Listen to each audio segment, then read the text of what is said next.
አያችሁ ይህች ዓለም አንድ ደቂቃ አስቃ 10 ሰዓት ታስለቅሳለች። የሰው ደም ሲፈስ ማየት ለህሊናስ እረፍት ይሰጣል። የሃይማኖት አባቶች ለሰላም አስተዋጽኦ አላደረጉም እንዲህ ነው እያሉ ብዙና ብዙ ሲናገሩ ይሰማል። ሰሚ በሌለበት ንግግሮቻችንን ብቻ እንደ ጭራ እንደ ጸጉር እየሰነጠቁ ይሄ ማለት እንዲህ ማለት ነው ብሎ ባላስፈላጊ ነገር የሚተረጉሙ ባሉበት ቤተክርስቲያንን በራሷ ጭንቀት ላይ ነው። ይህ ሰው እንደምታውቁት የአባታችን ቅዱስ አቡነ ተክለ ሃይማኖትን ስዕል አድኖ ራሱን እየቀረጸ ከፊት ለፊታችን ቀደደው። ይህኛው ታቦቱን ሰብስቤ መስቀል አደባባይ ላይ ብሰብረው ምንም አይመጣም አለ። ይህኛው ጣዖት አምላኪዎች ናችሁ አለን። ቅር ሊላችሁ ይችል ይሆናል። ደስ እንዲላችሁ ብዬ የምናገረው ነገር እንደማይኖርም ተስፋ አድርጉ። ብንሰርክም ባንሰርክም እንኳን ክርስቲያን ሆን መሬት እንኳን ኦርቶዶክስ ሆን ሰብስክራይብ ምንድነው የማታደርጉት? ለምንድነው የማታደርጉት? አሁን ማርጉ። የሰው ደም ሲፈስ ማየት ለህሊናስ እረፍት ይሰጣል። የሃይማኖት አባቶች ለሰላም አስተዋጽኦ አላደረጉም እንዲህ ነው እያሉ ብዙና ብዙ ሲናገሩ ይሰማል። ሰሚ በሌለበት ንግግሮቻችንን ብቻ እንደ ጭራ እንደ ጸጉር እየሰነጠቁ ይሄ ማለት እንዲህ ማለት ነው ብሎ ባላስፈላጊ ነገር የሚተረጉሙ ባሉበት ቤተክርስቲያንን በራሷ ጭንቀት ላይ ናት። ከውጊያ ይልቅ በሰላም ኑሩ፣ ችግሩን በነገር በውይይት ፍቱ፣ እኔ ያልኩትን ካደረክ ብቻ ነው ሰላም የሚኖረን፣ ከዚህ ውጭ ግን ሰላም ሊሆን አይችልም የሚል ወገን ካለ እሱን ሰላም ማምጣት ከባድ ነው። በአዋጅ ብቻ ሰላምን አውጀናል ብንል እንደኛም አዋጅ ሰላም ከኛ ይልቅ ክርስቶስ አውጆልናል እኮ። አሁንማ ያም እየተነሳ የሃይማኖት አባቶች ነኝ የምንናገረውን የመስማት ጊዜ የለውም። ትልቁ ፈተና ሁሉም አፉ ነኝ ነው የሚለው። ሁሉም ለኔ አፉ ነህ ተናገር። ያ ደግሞ ሰላምን አያመጣም።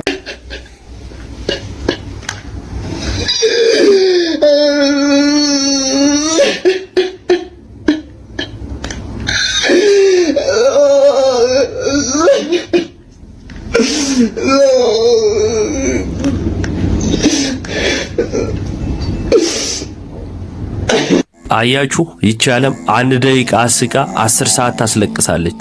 ትንሽ ነገር ሰጥታ ብዙ ነገር ታሳጣለች። ደስታ የሚያገኝ መስሎት አካሉን አስቆራረጠ። የሌለውን መልክ ያዘ፣ ማንነቱን አጣ። ግን ደስታ አላገኘም። ከክርስቶስ ያልሆነ ህይወት ውስጥ ነበረ። ስለዚህ ደስታ ሊያገኝ አልቻለም። ሰው ደስታውና ሰላሙ የተረጋገጠ የሚሆነው ክርስቶስን ሲያገኝ ብቻ ነው። ከክርስቶስ ጋር ሲሆን በክርስትና ጥላ ውስጥ ሲሆን ብቻ ነው ሰላምን ሊያገኝ የሚችለው።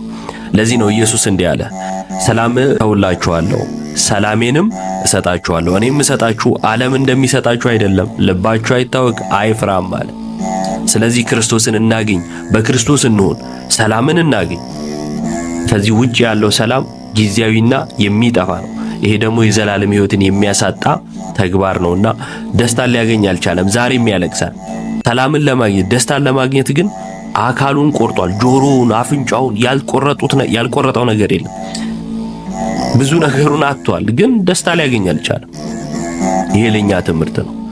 በጊዜያዊና በዓለማዊ ነገር ደስታን ካላገኘን ብለን ከእግዚአብሔር እቅፍ ለምንወጣ ለኛ፣ በቤቱ አለን ብለን ከቤቱ ለጠፋ ለኛ ይህ ትልቅ ትምህርት ነው። ለወንድማችን ሰላሙን ይስጠው። መዝሙረኛው ዳዊት እንደዚህ ይላል፣ ሰላምን የሚሰጠን ተስፋን የሚሰጠን ቃል እግዚአብሔር እረኛዬ ነው፣ የሚያሳጣኝም የለም። በለመለመ መስክ ያሳድረኛል፣ በዕረፍት ውኃ ዘንድ ይመራኛል። ነፍሴን መለሳት፣ ስለ ስሙም በጽድቅ መንገድ መራኝ። በሞት ጥላ መካከል እንኳን ብሄድ አንተ ከኔ ጋር ነህና ክፉን አልፈራም። በትርና ምርኩዝ እነርሱ ያጸኑኛል። በፊቴ ገበታን አዘጋጀህልኝ፣ በጠላቶቼ ፊት ለፊት ራሴን በዘይት ቀባ። ጽዋዬንም የተረፈ ነው። ቸርነትና ምሕረት በሕይወቴ ዘመን ሁሉ ይከተለኛል፣ በእግዚአብሔርም ቤት ለዘላለም እኖራለሁ። እንዲህ ልንል ይገባል። ይህ ትልቅ ተስፋ ነው። እግዚአብሔር ትልቁን ደስታና የማይጠፋውን ሰላም ይስጠን። ይህ ሰው እንደምታውቁት የአባታችን ቅዱስ አቡነ ተክለ ሃይማኖትን ስዕል አድኖ ራሱን እየቀረጸ ከፊት ለፊታችን ቀደደው። ይህኛው ታቦቱን ሰብስቤ መስቀል አደባባይ ላይ ብሰብረው ምንም አይመጣም አለ። ይህኛው ጣዖት አምላኪዎች ናችሁ አለን። ይህ ሁሉ የሆነው በእኔና በአንተ ዘመን ነው። ኦርቶዶክሳዊ ወንድሜ ስለፈጠረ ብለህ ስማኝ፣ እህትዬ ስሚ። ይህ ሁሉ የሆነው በእኔና በአንተ ዘመን ነው። እነዚህ ሰዎች ይህን ጉዳይ ወዲያኛው ዘመን ላይ ወይም ያለፈው ዘመን አባቶች ላይ ቢተገብሩት ሀገሪቱ እንደ ቂጣ ተደፍታ እንደምታድር ይታወቃል። ቢካዝ በዚያ ዘመን የነበሩት ኦርቶዶክሳውያን እምነታቸው ጽኑ ነበረ። እስከ መጨረሻው ድረስ እንዲታመኑ የሚጠብቃቸው አካል ይታመንላቸው ነበረ። በእኔና በአንተ ዘመን በመንፈስ ቅዱስ የተሾሙት አባት ተብዮቹ እምነታቸው ተፈተነ፣ ለመንጋው የማይጨነቁ ሆኑ። ለዛ ነው ጩኸታችን ሁሉ ከንቱ የሆነው። ይሰማኝ ነው። መፍትሄው ምን እንደሆነ ታውቃለህ ወንድማለሁ? አጥቢያ ቤተ ክርስቲያን ያለች አይደል? መጀመሪያ በፍጹም ነፍስ ታመን፣ ጓደኛህንም ውደደው፣ ባልንጀራህን። አምላካችን እንደዛ አይደል? ይህን አንተ ላይ አስረጸውና ወንድምህን ተነጋገረው። አንዲት አጥቢያ ቤተክርስቲያን ውስጥ ያላችሁት ወጣቶች ግሩፕ ፍጠሩ። ስለ አንዱ ስለ ክርስቶስ ስላገናኘን ብላችሁ አንድ ብልቶች ስለሆናችሁ ስለዚህ ጉዳይ ብቻ ተሰባሰቡ። በዛውም ስራ ትነጋገራላችሁ። ቤተክርስቲያን ችግር ሲገጥማት ታወራላችሁ። እንደዚህ አይነት መዋቅራዊ ድርጅት ካለ በየአጥቢያ ቤተክርስቲያኑ ማን ነው መጥቶ የሚደፍርህ? ማን ነው የሚነቀንቅህ? ቅዱስ ሲኖዶሱን ለማዳን አጥቢያ ቤተክርስቲያኑ ላይ ነው የሚጀምረው። የሰማይ ነው። አሁን አንተ ስዕል አድኗቸው አባታችን ስላድኗቸው ቅዱስ አባታችን ስለተቀደደ የእሳቸው ክብር ሊቀንስ ነው አይደለም። እንደዚህ አይነት ኦርቶዶክሳዊ መረዳት የለንም፣ እናውቀዋለን። እነሱ ብርሃን ናቸው። አሁንም በአምላካቸው ፊት እያበሩ ነው፣ በእኛ ፊትም ያበራሉ። ይህ የተቀደደ ህሊና ያለው ሰውዬ ስዕል አድኖን የቀደደው ግን በዚህ ዘመን ነው። ቤትህን ገብቶ ጎድጓዳውን አይቶታል፣ ቸክ አድርጎታል። ምንም አይመጣም ብሏል። ለዛ ነው አጥረን የነቀነቀው። ዮናታን ጠዋት አምላኪዎች አለን። ምን ሆነ? ምንም። ይሄኛውም እንዲህ አለ፣ ይሄኛውም እንዲህ አለ። ምን ሆነ? ምን። አንተ ግን በአጥቢያ ቤተክርስቲያን ያለው ከወንድም ጋር ከተነጋገርክስ ችግሩን በምትፈልገው መንገድ ትፈታዋለህ ማለት ነው። ጩኸት ምንም አይመጣም። ዓለም በጣም ነው የሚጠላን ኦርቶዶክሳውያን። እነዚህ ሰዎች እንደዚህ ሲያደርጉ ምናምን ዝም ብሎ ብድግ ብሎ አይምሰላችሁ። ነፍስ አላቸው፣ ግን የሚደገፉት አካል አለ። ፐርፐዝ ለን የሚደረገው ኦርቶዶክሳዊውን ዓለም አይፈልገውም። በተለይ የኢትዮጵያን ኦርቶዶክስ ተዋሕዶ ቤተክርስቲያን አይፈልጋትም። ዓለምን አትመስልም። ሕጓ ከሰማያዊ ነው የሚቀዳው። ለዛ ነው አጥብቀው የሚጠሏት። ፐርፐዝሊ ነው አስበውበት የሚያደርጉት። ስለዚህ አንተ የቤተክርስቲያን ልጅ ከሆንክ አንተ እኮ የመልአኩ ቅዱስ ገብርኤል ልጅ እኮ ነህ፣ እሳት እኮ ነህ። ከተነጋገርክ ማን ነው የሚደፍርህ? ማንም። ይህን አድርጉ። ሌላ ምንም አልላችሁም እንጂ ሰውየው ተይዞ ቢታሰር ምናምን ነገር ይፈታል። እኔ ይህን ነው የማስበው፣ ከጠቀማችሁ ማለት ነው። ሰላማችሁ ይብዛ። ኪዳነ ምሕረት ጸበል ሳምቡር ከፕሌን እንደወረደ የጠጣው የኪዳነ ምሕረት ጸበል አስመጥቶ ነው ይላል ይሄ ፒክቸር። ማን ነገረ? ኦ ማይ ጋድ አውጥተውታል። አላየሁትም። ታውቃለህ እኔ ራሴ እህቴን ቀድሜ ስመጣ በቃ የኪዳነ ምሕረት ጸበል ይዘሽልኝ ነው ያልኳት። በቃ እዛ ያለውን ለቀህ ገባህ አይደለ? ፍሬሽ ሆነ አፕግሬድ ለማድረግ ከሆነ ገባህ አይደለ? በየቦታው ስትሄድ አሁን ስልክ ራሱ አዲስ ነገር ሲመጣ አፕግሬድ ይደረጋል አይደል? ኢትዮጵያ ምድር ስረግጥ ያው ብዙ የነካካሁት ነገር አለ፣ ብዙ የበላሁት ነገር አለ። አላውቀውም። ገባህ አይደለ? ምድር የእናቴ ምድር ደግሞ ስረግጥ ከ14 ዓመት በኋላ የእመቤቴን ጸበል ጠጥቼ ክሊር ፍሬሽ ሆኜ መግባት ፈለግኩኝ። ጽድት አድርጎ እዛው ኤርፖርት ላይ ግን እኔ ሰው ያላየው መስሎኝ ነበር። ታውቃለህ እህቴን አምጪልኝ አልኳትና እህቴ ነች የውሃ በሃይላንድ ዕቃ ይዛ የመጣችውና እኔ ሰው ያወቀ አልመሰለኝም። ለነገሩ ያዳሰት በጣም ደስ ይላል። ከሰይፉ የሚያመልጥ ነገር የለም። ታውቃለህ እኔ ራሱ አላወኩም። እንግዲህ አብረን የገባነው አላወኩኝም። ውሃ መስሏል ሲጠጣ ልጄ አብረን መጥቷልና በዛው ነው ወደ ሊሞ ስንገባ ጠጣሁኝና ልጄም ሰጡት። አልሰጡም እንዴ? አንተ መናገር ነበረብህ። ስትመጣ እሱ ዘምዘም ነው ያመጣው። እንደዚህ ላድርጋት። አይ ስትመጣ እኮ ብትናገር ኖሮ ይዘጋጅልኝ። እውነት ነው። አይ ደስ ይላል። እንደዚህ እናቴ ደግሞ ስትሄድ ትጠጣለች፣ ችግር የለውም። ጭንቅላትን ክሊር ለማድረግ ሰውነትን ገባ አይደለ? ስትሄድ ተባርክ ትገባለህ። አንድ ቦታ ትገባለህ። ይሄ ተባርክ ምድር ነው። ገባ ሰው አባት የሌለው ሰው አመፀኛ ነው። ቅር ሊላችሁ ይችል ይሆናል። ደስ እንዲላችሁ ብዬ የምናገረው ነገር እንደማይኖርም ተስፋ አድርጉ። አይደለም መነገር ያለበት ትክክሉ የሆነው እውነቱ እንጂ የሚጥመን የሚያረካን የሚያስደስተን አይደለም። አይደለም መሆን ያለበት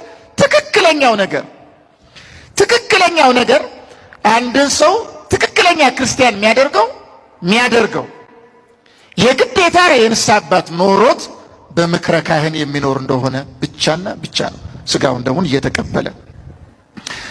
ታዲያ በምድር ላይ ያለችው ጉባኤ ይሄ አንዱ መለያዋ ነው።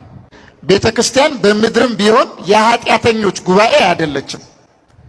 በእግዚአብሔር የሚያምኑ የንጹሃን በምድር ላይ ያሉ ከሆነ የኛ በእግዚአብሔር ማመናችን አንድ ጉዳይ ነው። ግን ተነሳህያን ኃጥአን ተብለን የቤተ ክርስቲያን አካል የምንሆነው ተነሳህያን ኃጥአን ማለት ምን ማለት ነው? በምድር የሚኖር ዕለት ዕለት ኃጢአት ሊሰራ የሚችል ኃጢአቱን አምኖ ደግሞ የሚናዘዝ ንስሐ የሚገባ ከፓትርያርክ ጀምሮ የትኛውም ብቃት ላይ ያለ መነኮስ ሊሆን ይችላል። ወደ ሰማዕትነት ሕይወት ግን ሊገባ ያለ ወይም በሰማዕትነት ራሱ ሕይወት ያለ የደም ሰማዕትነትን ባይቀበል የተለያየ ሰማዕትነት ስላለ በዛ ውስጥ እንኳን ቢሆን የግዴታ አካል ሊሆን የሚችለው ተነሳሂ ኃጥ የሆነ እንደሆነ ነው። ተነሳሂ ኃጥ ማለት ምን ማለት ነው? የንስሐ አባት ያለው ኃጢአቱን የሚያምን አምኖ ለንስሐ አባቱ የሚናዘዝ የንስሐ አባቱ በሚሰጠው ቀኖና የሚኖር እንደራሱ ፍላጎት የሚኖር አይደል። ኦርቶዶክስ ከሆነ በኋላ የንስሐ አባት ሳይኖረው እንደራሱ ፍላጎት እንደራሱ አረዳድ እንደራሱ ምርጫ የፈለገውን እያደረገ መኖር አይፈቀድለትም። ለምን? ቤተክርስቲያን ቀኖናዊት ናት። ግላዊት አይደለችም፣ ህብረታዊት ናት።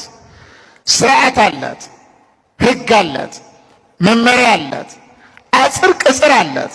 ማንም እንደፈለገ አድርጎ የሚገነጣጥላት የሚሰራት አይደለችም። እግዚአብሔር አንድ ጊዜ ተከላት ናት። በዛ ስርዓት ውስጥ ካልኖርን በቀር የቤተ ክርስቲያን አካል ልንሆን አንችልም። ጸሎቱ እግዚአብሔር ስለቱ እግዚአብሔር ልመናውን እንደሰማው እስመ ብዙ ምሕረቱ ለእግዚአብሔር የእግዚአብሔር ምሕረቱ ብዙ ነውና ወመስተሳይል ሩሩህ ቸር ነውና የኢዮብን ልመና እንደሰማው ሰምታችኋልና የሚታገሱት ብፁዓን እንላችኋለን። ኢዮብ እኮ ምዕመናን በጤንነቱም በበሽታውም በድህነቱም በሀብቱም ያተረፈ ሰው እኮ ነው። በመጀመሪያ ሀብቱ ንብረቱ ወደመበት፣ ቀጥሎ ልጆቹ አለቁበት። 10 ልጅ በተመሳሳይ ቦታ በአንድ ጊዜ ህንፃ ተደርምሶ 10 ልጆቹ አንድ ቀን አለቁ። የ10 ሁሉ ልጆቹ መርዶ በአንድ ቀን መጣለ። በደው ከዚህ ከራስ ፀጉሩ እስከ ግርፍ ጥፉ ድረስ በደው የተመታ በመግል ተዋጠ፣ በትል ተከበበ፣ ተላ፣ ሸተተ፣ ከረፋ። ይሄ የሚገርማ ኢዮብ የቀረው ይላሉ አባቶቻችን። ሌላው ሁሉ ሰውነቱ አልቆ ከዚህ በላይ ይቺ ብቻ ነበር፣ ልቡ ብቻ ነበር የቀረው ይላል። ከዛ ቆሰው አንደኛ ሀብቱ ንብረቱ ወደመ፣ ሁለተኛ ልጆቹ አለቁ፣ ሶስተኛ ጤናው ጠፋ ብቻ ጉንፋን እንዳይመስላችሁ ተቆራረጠ። እንደ ዋሃዘ ገላ እንደ የሚያክበት እጅ ስላልነበረው አመዱ ላይ ይንከባለለበት ትሉ ረፍት ነስቶት ይላሉ አባቶቻችን። ከዛ አራተኛ ሚስቱ ከዳችው። እንደምታውቁት ኢዮብ ዝነኛ ነው፣ ታዋቂ ነው፣ ባለሀብት ነው። የኢዮብ ሚስት መባል ለክብር ያገለግል ነበር። ያ ሁሉ ይጦሩኛል ያለቻቸው ልጆቿ በአንድ ቀን አመድ ሆኑ፣ ጠፉ።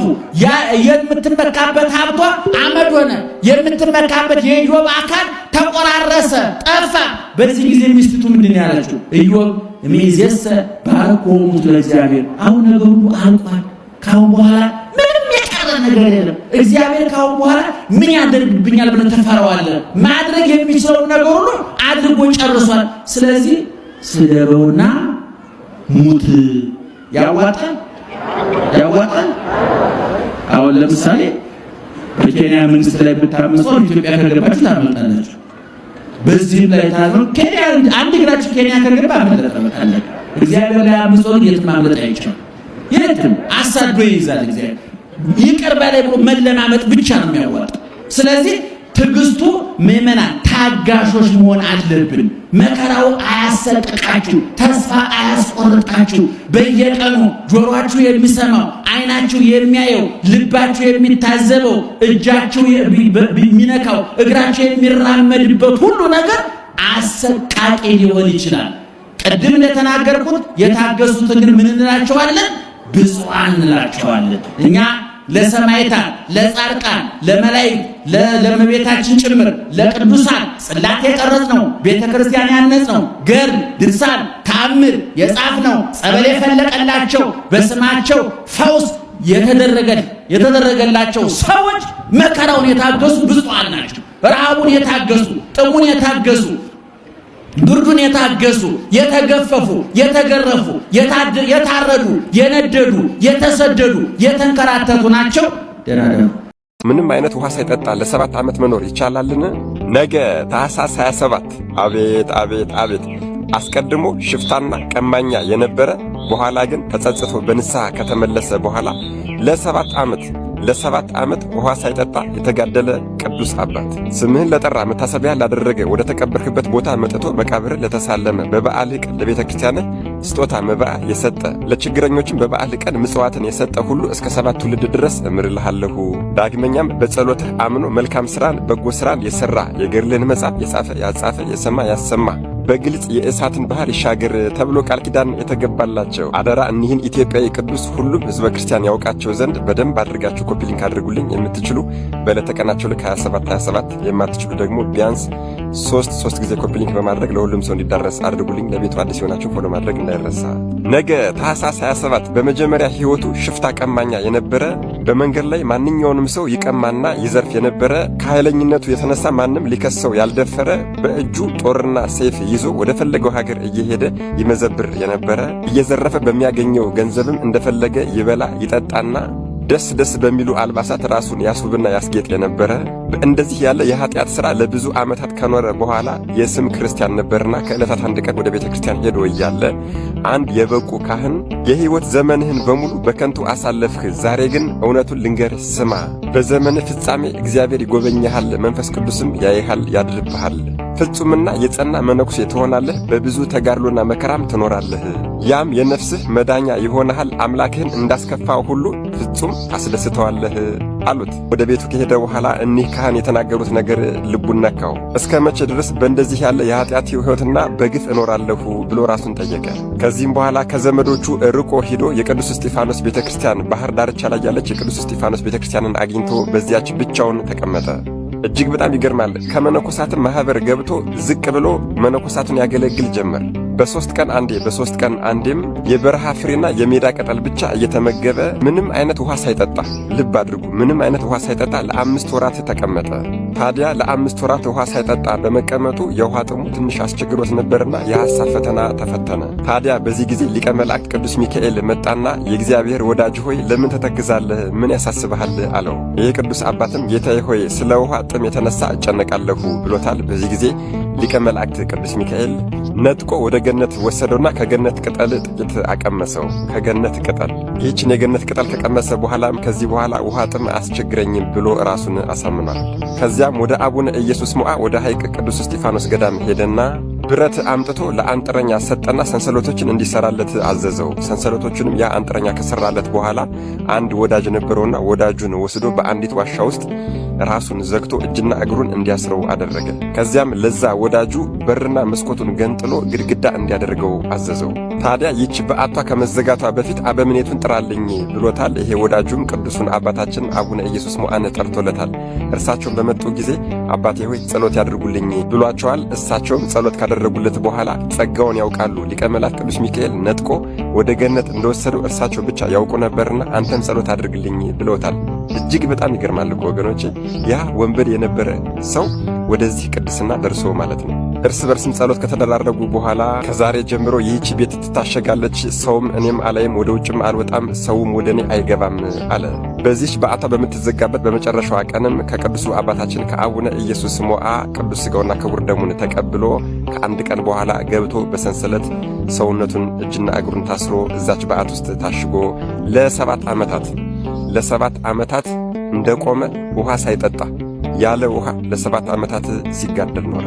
ወገኖቼ ረጋ ብለን እናስበው እስኪ። ለሰው ልጅ ለ7 ዓመታት ያክል ውሃ ሳይጠጣ መኖር ይቻለዋልን? የብዙ ቅዱሳንን ገድላቸውን ሰምተናል። ነቢዩ ዕዝራ የዱር ፍሬና ውሃ እየጠጣ በምድረ በዳ ኖረ ይላል። ነቢዩ ኢሳይያስም የበረሃ ጎመን እየቆረጠመና ውሃ እየጠጣ እየጾመ ተጋደለ ይላል። ነቢዩ ኤልያስም በህብስትና በውሃ በምድረ በዳ ብቻውን ኖረ ይላል። የበረሃ ኮከብ የመነኮሳት በኩር የተባሉት ቅዱሱ አባታችን አባ አንጦንስና አባ መቃርስም በደረቀ ህብስትና በውሃ ብቻቸውን በምድረ በዳ ሲጋደሉ ኖሩ ይላል። ይሄ ቅዱስ አባት ግን ለ7 ዓመት እህልን ሳይበላ ውሃ ሳይጠጣ ብቻውን ኖረ። የእግዚአብሔር ምሕረቱ እጹብ ድንቅ ነው። ኃጢአተኞችን ይምራቸዋል። ክርስቲያኖችን ያሳድድ የነበረው ቅዱስ ጳውሎስን የተመረጠ ምርጥ ዕቃ አደረገው። ቀራጭ የነበረው ማቴዎስንም የወንጌል ጸሐፊ ወንጌላዊ አደረገው። ሽፍታ ሆኖ የኖረ ይህንን ቅዱስ አባታችንን ደግሞ በቀኙ እንደተሰቀለው ሽፍታ፣ በቀኙ እንደተሰቀለው ወንበዴ በመጨረሻዋ ሰዓት መርጦና ቀድሶ የመንፈስ ቅዱስ ማደሪያ ኃያል ተጋዳይ መነኮስ የመንግሥተ ሰማያትም ወራሽ አደረገው።